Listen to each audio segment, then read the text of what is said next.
My miracles do matter, whether they're as small and simple as a seed or as big and crazy as the Mad Hatter. They happen with or without our help, but that just shows that we can't do this thing on our own. This thing that we call living, from those breaths which you have been given, from the Lord God who does your bidding, no matter how many times you keep sinning.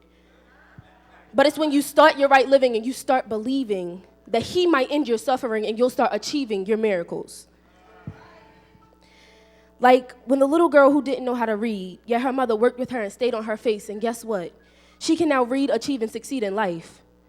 Not big enough? How about when those who live on the streets with barely enough food to eat shout up to the heavens, woe is me, and God is the number one person they seek, and no matter what you do, you can't shake their belief. And now out of nowhere, they got an apartment, which then transformed into a house where they never fell into debt. They continuously praise the Lord, and he proclaims, you ain't seen nothing yet. Oh, that's still not good enough? How about when someone you love dearly has been so close to dying, death said, fear me, but that they made it out alive, which was only miracle one, but that was only because of the Lord God's Son. And even though they're alive, they're hurting severely. You can see how much pain they're in very clearly. They can't move a leg or an arm, asking God every day why he did such harm. But that day shall come, where the arm and leg that you've been saying is numb will start functioning right in front of you. And no matter what happens, you know it was only God, and that's the truth.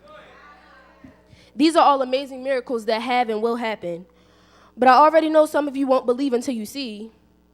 But my God has told us before, behold, I am the Lord, the God of all flesh. Is there anything too hard for me?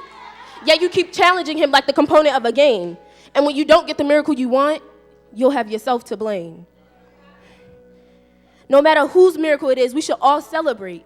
But no, it's some of you that like to investigate. But while you're over there testing people's miracles and blessings, I'll be over here celebrating, wondering if you learned your lesson. Who forgot to tell you that he makes ways out of no ways?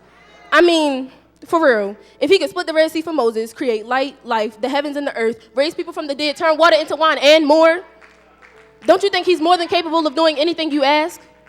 Start looking towards your future of miracles and blessings and stop looking at your past. That way, the doubt of anything happening for you first will turn into faith that you won't be last. Miracles do happen. Mine, yours, all of ours.